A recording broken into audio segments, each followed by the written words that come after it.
और इस बीच एक बड़ी खबर आपको बता दें, और बड़ी खबर यह कि रेसलर बजरंग पुनिया सस्पेंड हो गए हैं। रेसलर बजरंग पुनिया सस्पेंड हो गए हैं, ये बड़ी खबर आपको बता दें। बजरंग पुनिया सस्पेंड हो गए हैं। डोप टेस्ट ना देने पर उनको सस्पेंड किया गया है। नाडा ने पुनिया पर यह एक्शन लिया है। डोप टेस्ट ना देने पर सस्पेंड किया गया रेसलर बजरंग पुनिया को। मार्च में सोनीपत में हुए ट्रायल के बाद बजरंग ने नहीं दिया था डोप टेस्ट। आपको बता दें कि डोप टेस्ट नहीं देने पर उनको सस्पेंड किया गया। अगर बैन नहीं हटा तो पेरिस ओलंपिक के लिए होने वाले फाइनल ट्रायल में वो हिस्सा नहीं ले पाएंगे। बड़ी खबर आपको बता दें, रेसलर बजरंग पुनिया को सस्पेंड कर दिया गया और यह बताया जा रहा है कि डोप टेस्ट नहीं देने पर सस्पेंशन की कार्रवाई उन पर हुई है। नाडा ने पुनिया पर एक्शन लिया है और मार्च में सोनीपत में हुए ट्रायल के बाद बजरंग ने डोप टेस्ट नहीं दिया था।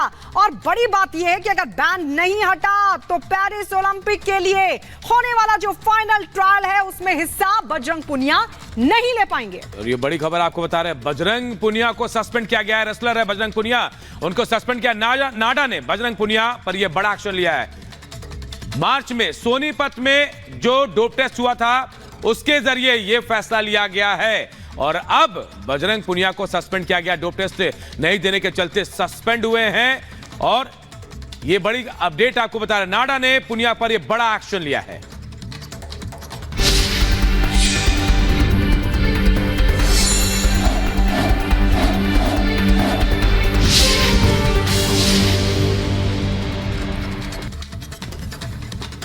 लोकसभा चुनाव प्रचार में पीएम मोदी जोर शोर से लगे हुए हैं। ताबड़तोड़ धड़ाधड़ रैलियां कर रहे हैं, जनसभाओं के साथ रोड शो भी कर रहे हैं। आज प्रधानमंत्री नरेंद्र मोदी अयोध्या आ रहे हैं, जहां रामलला का पहले दर्शन करेंगे, पूजन करेंगे, उसके बाद अयोध्या में होगा भव्य रोड शो।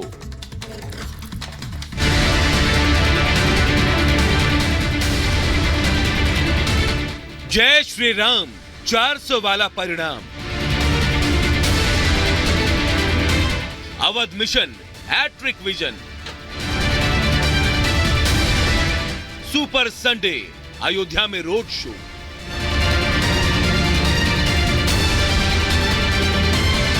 बिल्कुल जीतेंगे 400 पार। बीजेपी के सुपरस्टार प्रचारक प्रधानमंत्री नरेंद्र मोदी का प्रचार का कारवां अब उत्तर प्रदेश में है। तीसरे चरण से पहले तूफानी प्रचार का आज का कारवां काफी अहम है, क्योंकि पीएम का पड़ाव अवध का दौरा है। 7 मई को तीसरे चरण की वोटिंग है। ऐसे में बीजेपी के पक्ष में पीएम मोदी ने पूरी ताकत झोंक दी है। यूपी से 80 सीट को आधार बना टारगेट 400 पार का है। ऐसे में यूपी के कानपुर में पार्टी के लिए माहौल बनाने के बाद मोदी का आज अयोध्या दौरा है। शताब्दियों के बाद अयोध्या में राम जन्मोत्सव का वो अलौकिक दृश्य सबके सामने है, जिसका करोड़ों राम भक्तों को इंतजार था। रामनवमी के इस पावन पर्व पर रामलला का सूर्य तिलक हुआ, जिसका 500 सालों से हर हिंदुस्तानी को इंतजार था। मोदी जी के लिए सजावट हो रही है, यहाँ पर मोदी जी आएंगे और इसीलिए सजावट हो रही है। उनके आने के लिए हम लोग फुल सजावट कर रहे हैं और स्वागत के लिए, और 11 नंबर गेट से ही जाएंगे मंदिर। अच्छा, राम मंदिर हाँ, इसी रास्ते से मंदिर जाएंगे।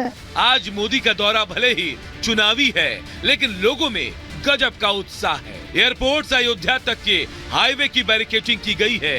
करीब 80 पॉइंट पर जनता और साधु संत पीएम का स्वागत करेंगे। रामनगरी में पीएम मोदी रोड शो करेंगे। इसके लिए बकायदा रथ तैयार हो चुका है, जो लखनऊ से अयोध्या पहुंच गया है। सुपर संडे में पीएम मोदी के चुनाव प्रचार की बात करें तो पीएम 2:45 बजे इटावा पहुंचेंगे, जनसभा को संबोधित करेंगे। करीब 5 बजे धौरहरा जाएंगे, यहाँ पर भी जनता के बीच होंगे। शाम को 7 बजे अयोध्या के राम मंदिर में दर्शन करेंगे और 7:15 बजे अयोध्या में रोड शो करेंगे। वक्त चुनावी है और पीएम मोदी अपने मिशन 400 पार पर हैं, तो गेंद जनता के पाले में है। किसके वादों दावों में कितना दम है और किसकी नीयत पर जनता को भरोसा है, सब कुछ 4 जून को साफ हो जाएगा। Bureau report, Republic Bharat. और इस बीच एक बड़ी खबर आपको बता दें, राहुल गांधी पर बीजेपी के उम्मीदवार दिनेश सिंह ने बड़ा हमला बोला और कहा कि राहुल गांधी मेरे कॉम्पिटिटर नहीं है, बीजेपी का संगठन रायबरेली में मजबूत है। तो ये बड़ी खबर आपको बता दें, बीजेपी के रायबरेली से उम्मीदवार है दिनेश सिंह, जिन्होंने राहुल गांधी पर बोला बड़ा हमला और ये कहा कि रायबरेली में मेरी जीत है, राहुल मेरे लिए कॉम्पिटिटर नहीं है। रायबरेली में बीजेपी का संगठन मजबूत है। ब्लॉक प्रमुख से लेकर एमएलए तक सारे बीजेपी के हैं और ऐसे में अपनी जीत का दम भर रहे हैं दिनेश सिंह। सुनिए राहुल गांधी पर कैसे दिनेश सिंह ने निशाना साधा। 2019 का चुनाव आपके और सोनिया गांधी जी के बीच में था, अब ये चुनाव दिनेश सिंह वर्सेस राहुल गांधी। देखिए, समय गतिशील होता है, समय बदलता रहता है। कभी रायबरेली कांग्रेस का गढ़ कहा जाता था, आज समय बदल चुका है, आज रायबरेली मोदी जी का गढ़ हो चुका है। अगर आप नहीं मान सकते तो देख सकते हैं कि कांग्रेस के पास रायबरेली में एक ना प्रधान है, ना एक ब्लॉक प्रमुख है, ना एक विधायक है, ना एक एमएलसी है, ना एक जिला पंचायत अध्यक्ष है, और मैं कहता हूं सांसद भी नैतिक रूप से कांग्रेस का नहीं है। विधिक रूप से सोनिया गांधी जी रायबरेली की सांसद हैं, मैं इसे मानता हूं, लेकिन कांग्रेस के कैंडिडेट के रूप में सोनिया गांधी दिनेश सिंह को 2019 में भी नहीं हरा पाई। उनके पास 4 दलों का समर्थन था, समाजवादी पार्टी, बहुजन समाज पार्टी और अपना दल कृष्णा गुट पटेल। 4 लोग कांग्रेस से 4 लोगों के दलों का समर्थन से सोनिया गांधी सर्टिफिकेट प्राप्त की हैं। अगर एक भी दल का समर्थन उनके साथ ना होता तो सर्टिफिकेट भारतीय जनता पार्टी के खाते में होता। तो सोनिया गांधी नैतिक रूप से सांसद नहीं है, वैधानिक रूप से सांसद है, मैं उसे स्वीकार करता हूं। लेकिन दिनेश जी, आप इस बार के चुनाव को इंटरेस्टिंग मान रहे हैं कि नहीं? क्योंकि ये तो मानिए कि अमेठी भले ही 2019 के बाद अमेठी में बीजेपी सेंध मार चुकी हो, लेकिन रायबरेली एक तरह से एक स्ट्रॉन्ग गढ़ आज भी माना जाता है गांधी परिवार का। शायद यही वजह है कि राहुल गांधी को एक सेफ सीट यानी कि सुरक्षित सीट यहाँ पे रायबरेली से उतारा है कांग्रेस ने। जब भी कोई पत्रकार दिल्ली में बैठ करके रायबरेली को देखता है तो उसकी नज़र में रायबरेली गांधी का गढ़ जरूर दिखता है। आप रायबरेली की सरजमी पर आ जाई हैं और आपको थोड़े दिन में दिख जाएगा कि रायबरेली गांधी का गढ़ नहीं है। एक और बड़ी खबर आ रही है, अमेठी में उम्मीदवारी पर बोले किशोरी लाल, पहले तय नहीं था कौन लड़ेगा, स्मृति ईरानी को मैं हराऊंगा, ये किशोरी लाल शर्मा कह रहे हैं, जो अमेठी से उम्मीदवार हैं कांग्रेस के। और इनके सामने कौन है? केंद्रीय मंत्री स्मृति ईरानी, लेकिन कह रहे हैं कि मैं स्मृति ईरानी को हराऊंगा। जी हां, हराने का दावा कर रहे हैं किशोरी लाल। जी हां, किशोरी लाल कांग्रेस के उम्मीदवार, पहले राहुल गांधी के चुनाव लड़ने की तैयारी थी अमेठी से, लेकिन केएल शर्मा को टिकट दिया गया, किशोरी लाल शर्मा को, और अब कह रहे हैं कि वो हराएंगे स्मृति ईरानी को। ये बड़ी बात बोल रहे हैं। ये तो शीर्ष नेतृत्व का निर्णय था, क्योंकि पहले तो यहाँ था नहीं कि कौन लड़ेगा, तब तक था नहीं। फिर ये हुआ कि राहुल जी यहाँ से लड़ेंगे, ये शीर्ष नेतृत्व का निर्णय था। मतलब ये है कि अब स्मृति ईरानी को मैं भी हराऊंगा, बड़ी बात बोल रहा हूँ मैं, और इनकी कृपा से हराऊंगा। ठीक है, मैं यहाँ कोई नौकरी नहीं कर रहा हूँ गांधी परिवार के उसमें, मैं पॉलिटिशियन हूँ। मैं यूथ कांग्रेस से 1983 में यहाँ पे आया था, यूथ कांग्रेस के द्वारा चुन के।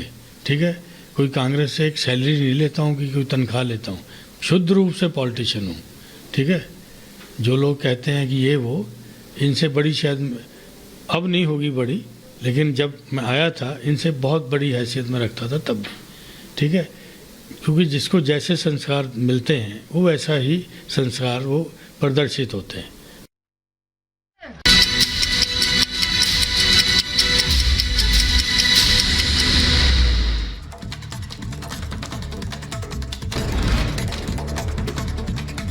सूरत के मौलवी की नई चैट आई सामने। चैट में की गई हत्या करने की बात, हत्या के बदले पैसे लेने का दिया गया ऑफर। चैट में उपदेश राणा को भेजी गई फोटो। हिंदू नेताओं की हत्या की साजिश को सूरत पुलिस ने किया नाकाम। हिंदू संगठनों के नेताओं को फोन पर जान से मारने की धमकी देने वाले मौलवी सोहेल को क्राइम ब्रांच ने दबोचा। गुजरात के सूरत से गिरफ्तार मौलवी को लेकर बड़ा खुलासा। नुपुर शर्मा और टी राजा सिंह को मारने का था टारगेट। बड़े हिंदुवादी नेताओं की हत्या करने की साजिश रच रहा था ये मौलवी।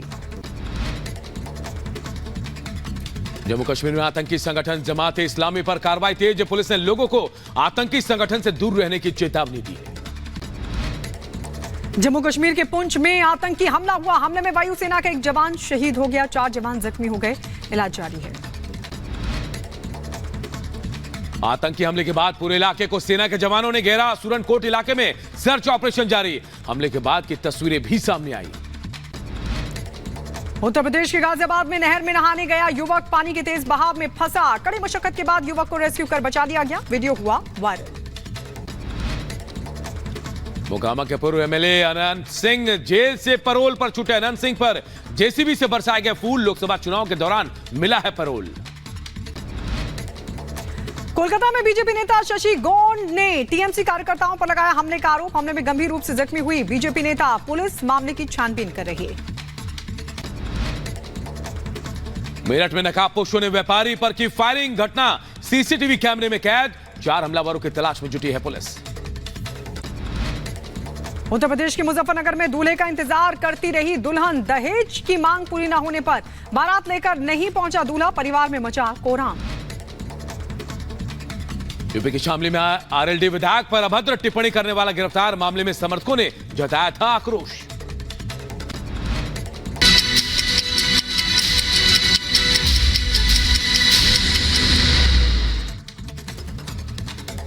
तो देश भर में माहौल पूरी तरीके से चुनावी हो चुका है। 2 फेज की वोटिंग हो चुकी है। बारी 7 मई को तीसरे फेज की वोटिंग की है। लेकिन इस बीच मध्य प्रदेश के भिंड में लोग क्या हिंट दे रहे हैं, हमारी सहयोगी सृष्टि पांडे की रिपोर्ट देखिए। तो भिंड लोकसभा सीट का सियासी समीकरण क्या है, ये जानने के लिए रिपब्लिक भारत की टीम भिंड पहुंच चुकी है। क्या आपको लगता है, क्या हिंट है, क्या माहौल? जो पार्टी है वो अपना निर्देश में विकास तो करवाती भी है, जो नहीं है वो अभी देखो मोदी जी की लहर चल रही है, उस हिसाब से अपना सब करवाते ही हैं। बीजेपी के शासन में बहुत अच्छा विकास हुआ है और हर पब्लिक को बीजेपी को सपोर्ट करना चाहिए। कांग्रेस की बात करें तो कांग्रेस का क्या हाल है? कांग्रेस का हाल तो बहुत खराब है, उसने कोई विकास नहीं किया है। क्या लग रहा है, क्या हिंट है आपकी तरफ से, कौन जीतने वाला है? नहीं, जीतेगी बीजेपी, लेकिन विकास कोई ज्यादा नहीं है। भाई साहब, क्या हिंट है आपका, क्या लग रहा है कि इस बार कौन भिंड से जीतने वाला है? भिंड से तो बीजेपी आएगी। बीजेपी आएगी। वजह क्या कुछ देख पा रहे हैं आप लोग यहाँ? वजह यह है अब हर जगह विकास है और दूसरी चीज़ क्या है, यंग जनरेशन जागरूक हो रही है, विकास हो रहा है, सड़कें बन रही हैं, हॉस्पिटल बन रहे हैं, लोगों को क्या चाहिए? क्या लग रहा है भैया, विकास? बहुत कार्य किया, बहुत विकास किया है बीजेपी ने, और बीजेपी की सीट आ रही है यहाँ पे। चाहे लाडली बहना हो या खाद्यान्न हो या अन्य कई विकास कार्य बड़े हों, मेडिकल कॉलेज भी माननीय मुख्यमंत्री जी घोषणा करके गए हैं, जहाँ तक है बहुत जल्द मुहैया कराया जाएगा भिंड जिले को। हाईवे 92 है, उसको भी 6 लाइन बनाने के लिए बीजेपी ने हर गाँव में की है, अभी नल जल भी हर गाँव में जहाँ तक है पहुँच रही है। क्या हिंट है आपकी तरफ से, क्या लगता है कौन जीत? जीते 35 साल का रिकॉर्ड टूटेगा यहाँ पे। हाँ, क्या कुछ वजह देख पा रहे हैं?